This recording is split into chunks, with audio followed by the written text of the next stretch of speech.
Hi all welcome to football arena.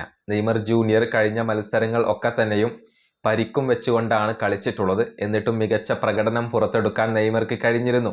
അതായത് അദ്ദേഹത്തിന്റെ ഇടത് കാൽമുട്ടിൽ മെനിസ്കസ് ഇഞ്ചുറിയാണ് ഉള്ളത്. സർജറി ഡോക്ടർമാർ നിർദ്ദേശിച്ചതാണ്. ആർത്രോസ്കോപ്പി സർജറിയാണ് നെയ്മർ ചെയ്യേണ്ടത്. എന്നാൽ സാന്റോസിന്റെ അവസ്ഥ പരിഗണിച്ചുകൊണ്ട് ഇഞ്ചക്ഷൻ എടുത്തുകൊണ്ടാണ് നെയ്മർ ജൂനിയർ കഴിഞ്ഞ മത്സരങ്ങൾ ഒക്കെ തന്നെയും കളിച്ചിട്ടുള്ളത്. ഇനിയിപ്പോൾ താൻ സർജറി ചെയ്യുകയാണ് എന്നുള്ളത് നെയ്മർ ജൂനിയർ തന്നെ തുറന്നു പറഞ്ഞിട്ടുള്ള ഒരു കാര്യമാണ്. 10 ദിവസം താൻ ഫുട്ബോളിൽ നിന്നും മാറി നിൽക്കുകയാണ് എന്ന് നെയ്മർ പറഞ്ഞിരുന്നു. അതിനർത്ഥം നെയ്മർ ജൂനിയർ ഇപ്പോൾ വെക്കേഷനിലാണ്. ഇതിനെതിരെ ചില വിമർശനങ്ങളൊക്കെ പല കോണുകളിൽ നിന്നും ഉയരുന്നുണ്ട്. എന്തുകൊണ്ടാണ് നെയ്മർ ജൂനിയർ ഉടൻ തന്നെ സർജറിക്ക് വിധേയനാവാത്തത്? എന്തുകൊണ്ടാണ് 10 ദിവസത്തേക്ക് ഒരു വെക്കേഷൻ അദ്ദേഹം എടുത്തത് എന്ന ചോദ്യം ഇപ്പോൾ ഉയരുന്നുണ്ട്. അതിനുള്ള ഒരു ഉത്തരം ലഭിച്ചിട്ടുണ്ട്. അതായത് നെയ്മർ ജൂനിയർക്ക് ഉടൻ തന്നെ സർജറിക്ക് വിധേയനാവാൻ കഴിയില്ല. അതിന്റെ കാരണം സാന്റോസിന് വേണ്ടി കളിക്കാൻ വേണ്ടി നെയ്മർ ജൂനിയർ എടുത്ത ഇഞ്ചക്ഷൻ തന്നെയാണ്. അതിന്റെ ആ ഒരു എഫക്റ്റ് പൂർണ്ണമായും വിട്ടുമാറേണ്ടതുണ്ട്.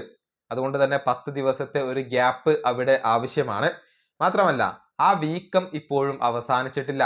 വീക്കം പൂർണ്ണമായും മാറിയാൽ മാത്രമാണ് നെയ്മർ ജൂനിയർക്ക് സർജറിക്ക് വിധേയനാവാൻ സാധിക്കുകയുള്ളൂ. അതുകൊണ്ടാണ് ഉടനടി നെയ്മർ ജൂനിയർ സർജറിക്ക് വിധേയനാവാത്തത്. ഒരു ചെറിയ ഗ്യാപ്പിന് ശേഷം മാത്രമാണ് നെയ്മർ ജൂനിയർക്ക് സർജറി ചെയ്യാൻ സാധിക്കുകയുള്ളൂ എന്നാണ് ഇപ്പോൾ അറിയാൻ സാധിക്കുന്നത്.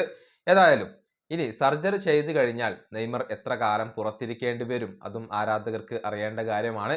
ഇപ്പോൾ പ്രതീക്ഷിക്കപ്പെടുന്നത് 3 ആഴ്ച മുതൽ 4 ആഴ്ച വരെ നെയ്മർ ജൂനിയർ പുറത്തിരിക്കേണ്ടി വരും എന്നുള്ളതാണ്. അതായത് ഒരു മാസത്തോളം നെയ്മർക്ക് വിശ്രമം ആവശ്യമായി വരും. അതിനുശേഷം നെയ്മർ കളിക്കളത്തിലേക്ക് തിരിച്ചെത്തും എന്നാണ് പ്രതീക്ഷിക്കപ്പെടുന്നത്. ഇനിയിപ്പോൾ സാന്റോസിന് ഈ അടുത്ത കാലത്തൊന്നും മത്സരങ്ങൾ ഇല്ല. കാരണം സാന്റോസിന്റെ ബ്രസീലിയൻ ലീഗ് ഇപ്പോൾ അവസാനിച്ചിട്ടുണ്ട്. അതുകൊണ്ട് തന്നെയാണ് നെയ്മർ ജൂനിയർ സർജറിക്ക് വിധേയനാവാൻ തീരുമാനിച്ചിട്ടുള്ളത്. ഒരു മാസം കൊണ്ട് കളിക്കളത്തിലേക്ക് തിരിച്ചെത്താൻ നെയ്മർക്ക് സാധിക്കും എന്നാണ് ഇപ്പോൾ പ്രതീക്ഷിക്കപ്പെടുന്നത്.